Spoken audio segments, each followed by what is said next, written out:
So we're with Norbert Klebl who is building the Geos Community here in Arvada. Tell us what we're looking at, Norbert. At the moment you are looking at a fourplex, which we call Ryan House, row home. It's a 1,500 square feet unit, and it is designed to be net zero or energy plus. Right. This we achieve by very well-designed shell and a new mechanical system and about a 5.2 kilowatt solar panel. On each unit. Okay, we'll talk more about that inside where it's quieter.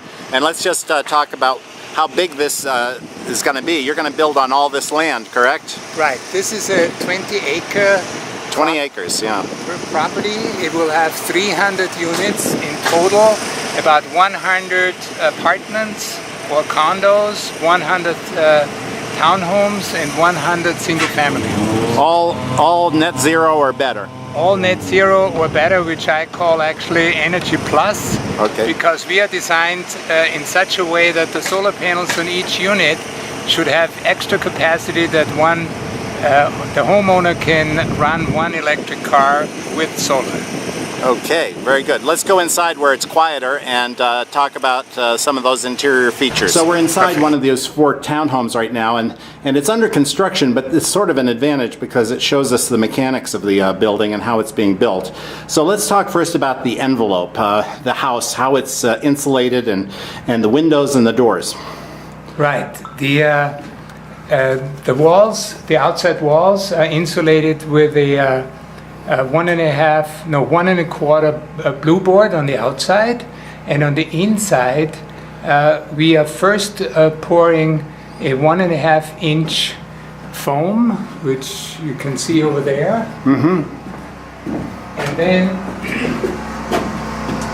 And then it's covered, and particularly up into the between the floors, sure. Between the floors and the headers, because that gives us the air tightness. Right.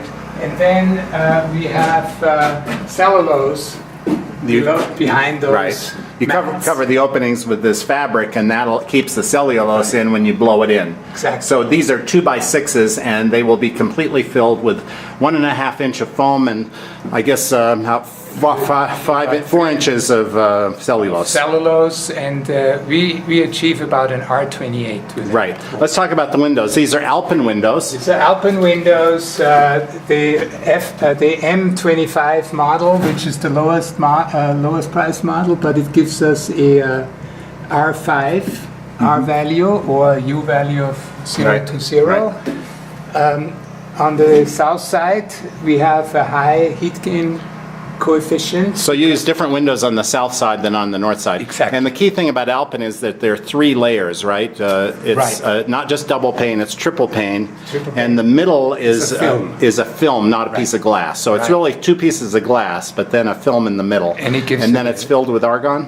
It's filled with argon, and it gives it a triple pane performance. Yeah, right. And then you were talking about how the key thing with windows is it makes no sense to buy a well-insulated window like that if you don't install it correctly. So let's talk about that. Right, and we are using a particular tape, which is called a Seeger tape, to seal off the wall system, and then also to get the moisture out. Mm-hmm. And then we use several layers of foam for totally sealing off the space between the fiberglass frames and the wooden walls. Yeah, great.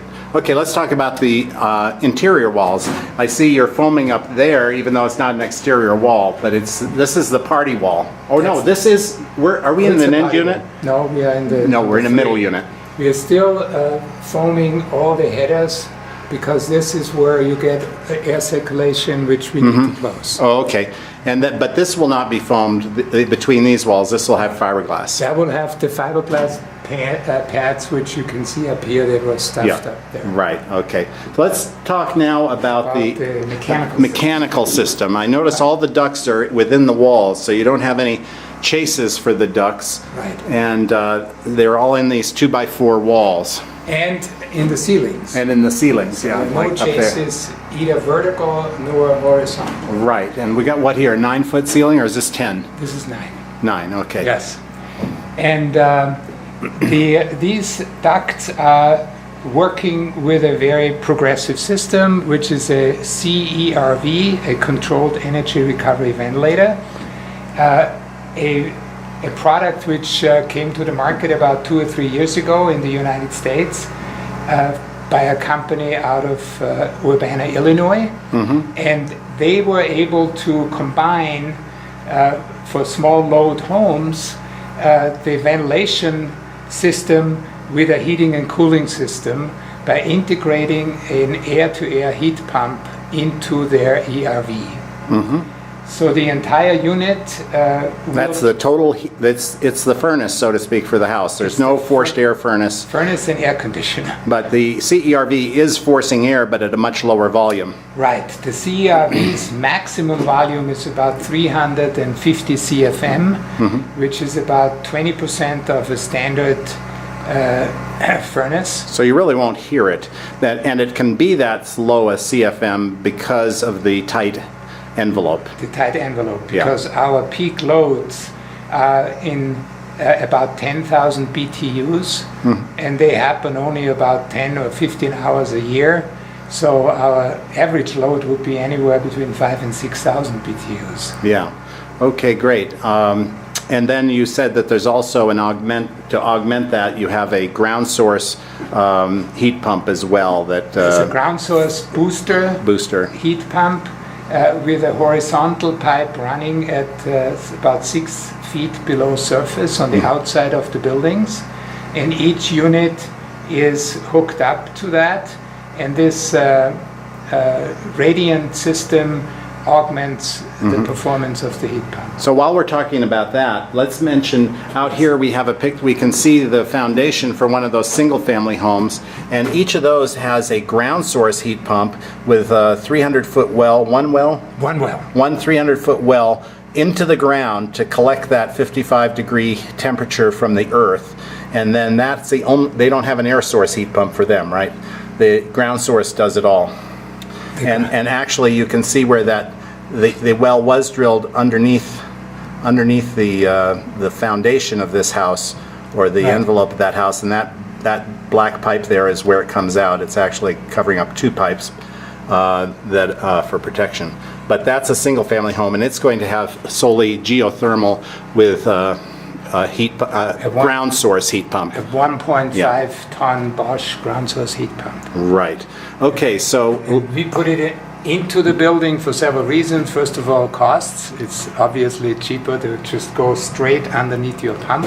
Right. But also in terms of performance. As soon as you have your whole outside, you have 2 90-degree bends. Right. And you consume a lot of energy just circulating the liquid. Oh, great. Good point. Yeah. Good point, yeah. So our whole mission on Geos was to take net zero energy into an affordable level of homes. And the townhomes we are standing on, which are 1,500 square feet, we are able to sell at $325,000 net zero, including the 5 kilowatt of solar system. Does that include the carport? Because each of these townhomes is going to have a carport nearby in the alley with that is a solar carport. And is that included in the figure you just quoted? The parking spot is included.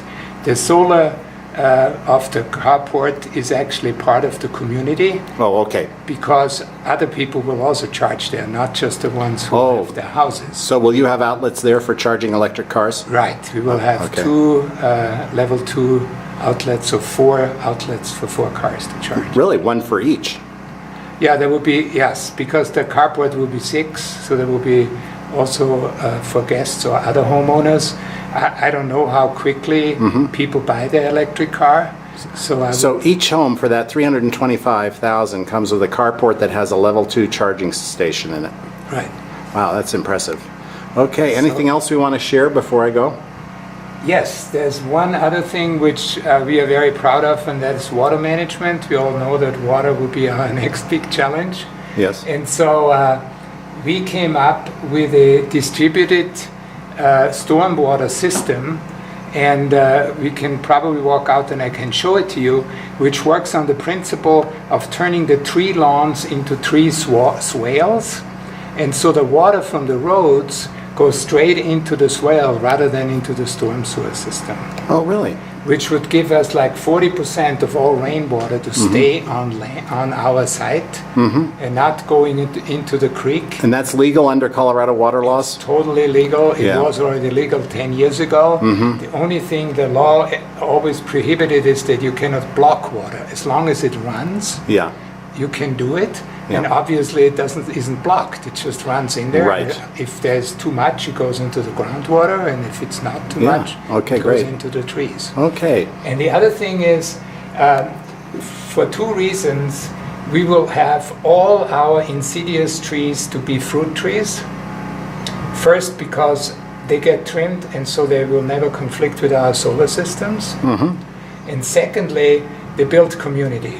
I believe that if I can show people how to work with fruit trees, it is an annual event when we harvest our cherries or peaches or apples or pears. And I really would like to have close relationships of the people who live in the community. What about gardening? Will there be any community Yes, gardens? there will be I have 3 acres of land in the floodway on the south side of the property, and that can be used for gardens. I don't know if get so much interest that all 3 acres will be used, but we can do up to 3 acres. That's great. Well, anything else you want to mention before we wrap it up? I think that covers it. I think it covers Okay, it pretty great. much. I'll attach to this video stills of the various things demonstrating some of the subjects we've been talking about, and I'll narrate that. So thank you very much. Perfect. Thank you.